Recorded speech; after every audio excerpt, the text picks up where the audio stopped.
I'm going to ask this young man. I need a young black man. Would you come up here on the stage? There's a reason I want a young black man up here, because he represents some things that I'm going to talk to you about in just a moment. And so, why don't you take a seat right there?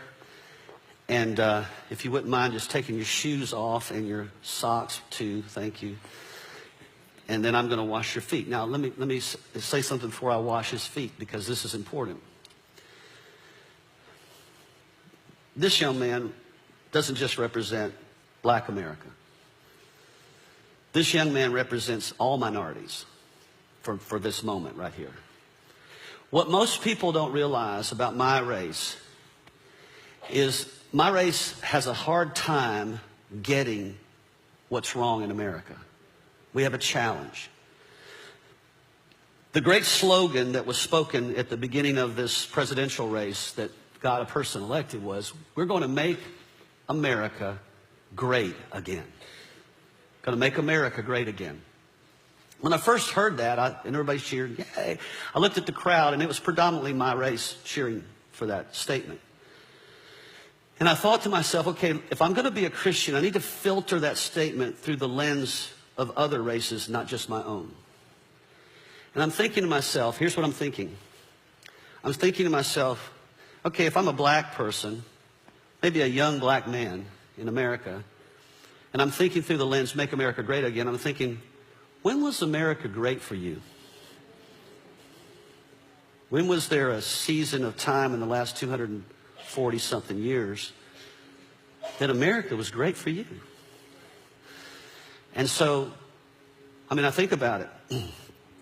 In the beginning of our nation, 1700s, we brought a lot of people like this young man from Africa by the millions.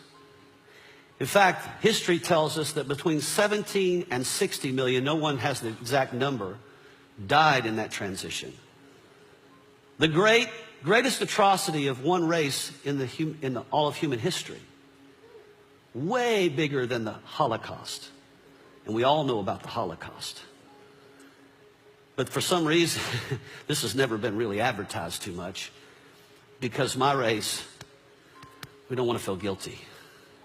And I'm not saying you should feel guilty, because you didn't do that, but your race did. Then after we had Africans as our slaves, African come to our country and become our slaves, then we also have to live with the fact that we also conquered Native Americans as well. We kind of huddled them over in the Midwest, took over their land. Then we went down to south of America and we said, Mexicans, we're going to take some of your land from you as well. California, Arizona, New Mexico, used to be Mexico. Who would think a Hispanic person? What was America great for Hispanic people? When was America great for Native Americans? What about Asians? Was it great when Pearl Harbor happened and we took 120,000 Japanese from their homes in California, put them in camps for 4 years because we suspected, even though they were citizens, that they might turn against our country? Was that great? The only people that could honestly say maybe America was great would be me, my race. It was great for us. We had a lot of folks like this young man and other people serving us for the last couple hundred years. And now, over the last few years, some of those people are rising up and they've had enough.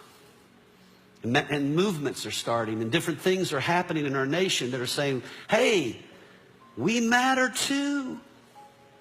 We are not the majority, but we matter too. And people like us are getting scared. We're getting fearful. Man, this nation is not like it used to be. Are we filtering that through the eyes of Jesus, or are we filtering that through the eyes of our race? And so what Jesus would do in the middle of all this is he would take a person like this, who maybe in general terms wouldn't normally be connected together. A young black man and an old white man. We probably don't have a lot of things in common. The way we grew up, the society we live in.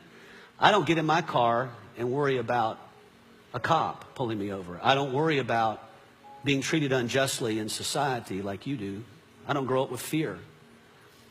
I don't worry about inequality for my race. I don't have those concerns. But I have them for you. And I care about you. And when I got born again, God did something in my heart towards people like you. And I started thinking, you know, I can't heal this nation. I'm not a healer. Jesus is the healer. The greatness of a nation is never based on a race or the accomplishments of a race. The greatness of a nation is based on whether or not it's submitted to God. We're not great because of our prosperity. We're not great because we won wars. We're great only if God is in our lives and ruling over us. And we've become a nation where God's no longer ruling over us. And that's why we're so angry at each other. And we're fighting with one another, and we're in division over each other. And I can't see our government healing that. I can't see any president healing that. I can't see any leader healing that in society other than Jesus. And that has to start with us in the church.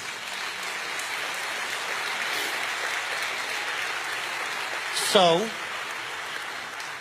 Jesus would take one of the disciples and he would wash their feet. He would pour water over their feet because the feet represented the dirtiest part of their body, the lowest part. And you say, you don't have to wash the whole body, just wash the feet. It's the hardest part to put your hands on. Who in their right mind would want to wash somebody else's feet? Yet Jesus did that. And he said, you see how I'm doing this? You see how I'm putting my hands on your feet? What I'm saying by that is I'm trying to get you to see something. You're valuable to me. I'm not superior to you. You are just as valuable as I am.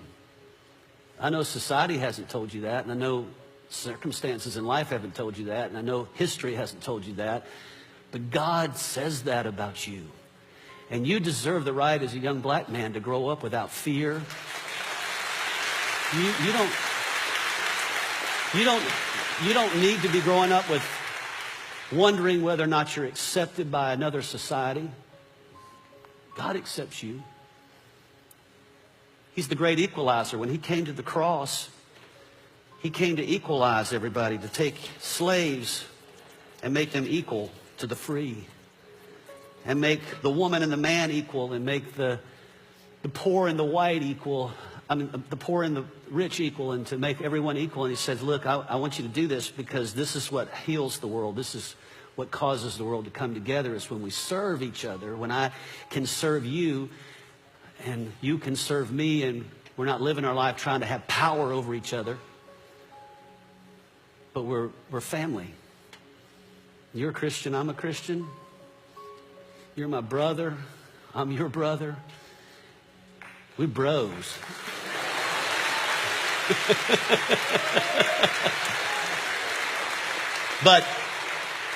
But there's not enough of me doing this. More of this needs to happen.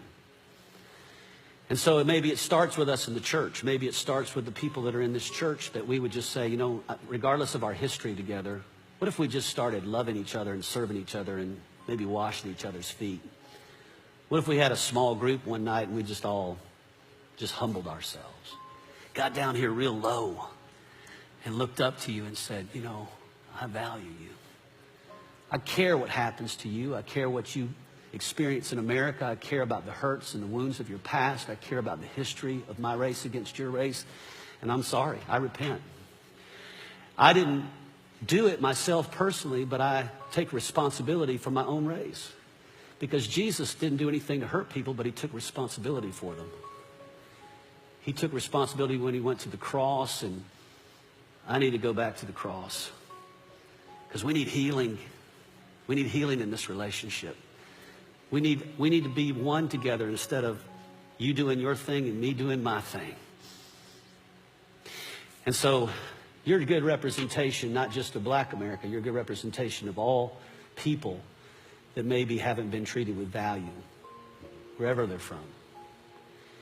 And I just want you to know that from this point on, my life is about making sure that you understand that you grow up in an America where there are people that value you from another race. I love you, bro. Hold on.